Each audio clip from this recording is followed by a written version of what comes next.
Praise the lord. Hallelujah. Good morning.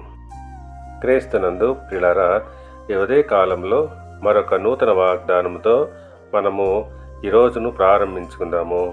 ఈనాటి దేవుని వాగ్దానము మార్కు సువార్త 9వ అధ్యాయము 23వ వచనము. నమ్ముట నీ వలనైతే నమ్మువానికి సమస్తమును సాధ్యమే. ప్రియులారా, నీవు నమ్మగలిగితే నమ్మువానికి సమస్తమును సాధ్యమే అని ప్రభువు సెలవిస్తున్నాడు.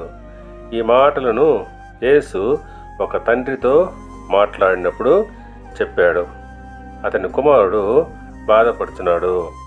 ఆ తండ్రి మీకు సాధ్యమైతే అని యేసుతో అనగా, యేసు ఆయన దృష్టిని తన శక్తి మీద కాకుండా ఆ మనిషి విశ్వాసంపై నిలిపాడు. అవును, ఇది చాలా ముఖ్యము. నీ జీవితంలో నిజమైన విశ్వాసము దేవునిపైన ఉంచితే ఆయన నీ జీవితంలో అసాధ్యాలను కూడా సాధ్యాలుగా చేస్తాడు. కనుక పిల్లరా, నమ్ముట మన వంతు అయినప్పుడు తప్పకుండా నమ్మువారికి సమస్తము సాధ్యమే. దేవుడు మిమ్మల్ని దీవించి ఆశీర్వదించి వర్ధిల్ల చేయనుగాక. ఆమేన్.